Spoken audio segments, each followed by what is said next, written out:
In a village so small it wasn't even on maps, only on a sign that read, "Welcome to Nowhere, population 23, a cat named Socks and one very confused badger," there stood a tower no one had ever noticed before yesterday. Not because it was new. No. This tower had been there for centuries. Hidden behind a curtain of invisible rainbows that only appeared when nobody was looking. It wasn't tall. It wasn't short. It was exactly the right height to touch the moon on nights when the moon felt lonely. The villagers called it the Whispering Spire, because if you pressed your ear to its base at 3:07 a.m., you could hear it humming lullabies to the stars. But no one ever got close enough to try. Not because it was scary. Because every time someone walked toward it, their shoelaces would tie themselves into complicated knots, the kind that required a librarian with a magnifying glass to undo. Except for Luna. Luna wasn't her real name. Her real name was Lunabelle Moonwhisper, but she shortened it because long names make your voice tired, she said. She wore mismatched socks, one striped like a zebra, the other polka-dotted with tiny moons, and believed that clouds were just sky puppies playing tag. She also carried a backpack full of things that made no sense together. A spoon that only stirred dreams, a compass that pointed to kindness, and a notebook titled, "Important Questions I've Forgotten to Ask." And Luna had a secret. She could see the tower. Not just see it. Talk to it. Not with words. With thoughts wrapped in starlight. One morning, while chasing a butterfly that smelled like melted crayons, Luna noticed something strange. The tower was leaning. Not much. Just a little, like a sleepy giant stretching after a long nap. But Luna knew towers weren't supposed to lean. Especially towers that touched the moon. She ran to the base of the tower and pressed her ear against its cool stone surface. Thump thump thump. The tower was heartbeat. Luna gasped. "You're alive." The tower didn't answer. But the moon above it winked. Then the hook. A voice, soft as a sigh and warm as hot chocolate, echoed in Luna's mind. "The moon is fading. If it disappears, the tower will fall. Only a child who believes in impossible things can save it." Luna stepped back. "But how?" "Climb," the voice whispered. "Climb before the next moonless night. But beware, the stairs change with every step." Luna looked up. The tower spiraled into the sky, disappearing into the clouds. There was no door, no stairs, just smooth stone. She reached into her backpack and pulled out her dream-stirring spoon. "Okay," she said, taking a deep breath. "Let's climb." She pressed the spoon against the tower. And as she did, something incredible happened. The stone rippled, like water remembering it could flow. A single step appeared. Then another. Then a staircase of liquid moonlight spiraled upward, each step playing a musical note when touched. "Do, re, mi, fa." Luna stepped on. And as she climbed, the world changed. Clouds turned into cotton candy mountains. Stars became blinking lanterns.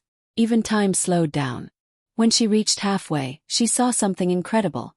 A library floating in space, built entirely of books made of ice and filled with stories that had never been read. One book, titled How to Speak to Trees Without Saying a Word, opened on its own and whispered, "You're almost there." Then, thump, a giant sleepy owl with eyes like galaxies landed on her shoulder. "I'm Zephyr," he hooted. "I've been waiting for you. The tower has chosen you." "Why?" "Because you listen." Most children shout. "You listen." Luna blinked.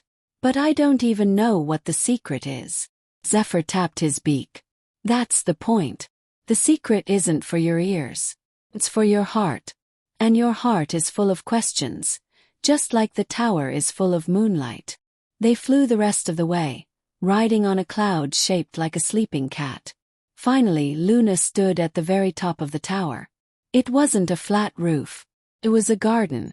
A garden of moonflowers that bloomed only in darkness, singing soft melodies that made the stars dance. In the center stood a fountain of liquid starlight, bubbling with stories from forgotten dreams. And there, lying on a bed of silver moss, was the moon. Not the whole moon. Just a piece of it. A fragment that had broken off and gotten stuck in the tower's garden. It was small, about the size of a dinner plate, and glowing faintly. But its light was dimming.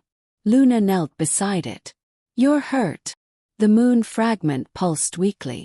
"I've been here too long. Without my light, the tower cannot stand. Without the tower, the world forgets how to dream." Luna's eyes widened. "But how do I help?" "You must return me to the sky," the moon whispered. "But only a child who carries moonlight in her heart can hold me." Luna didn't hesitate. She reached out and gently cradled the moon fragment in her hands. It didn't burn, didn't freeze, hugged her. And in that moment the tower sang. Not with words, with light. Streams of silver energy shot from the tower into the sky, weaving a bridge of moonbeams that stretched all the way to the heavens. The moon fragment glowed brighter in Luna's hands, growing warm and heavy with purpose.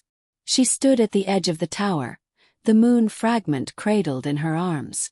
"Ready," she whispered. The moon pulsed once, brightly. Luna took a deep breath and threw the moon fragment into the sky. It didn't fall. Flew. Up, up, up it went, joining the larger moon with a soft plink, like a stone skipping on a cosmic pond. The moon glowed. Not just bright. Brighter than it had ever been before. And as it did, something magical happened. The tower straightened. The invisible rainbows reappeared, shimmering with new colors. The shoelaces of the villagers untangled themselves. And every child in the world, every single one, began to look up at the sky, not just at phones but at the moon. And slowly, quietly, the earth began to dream again.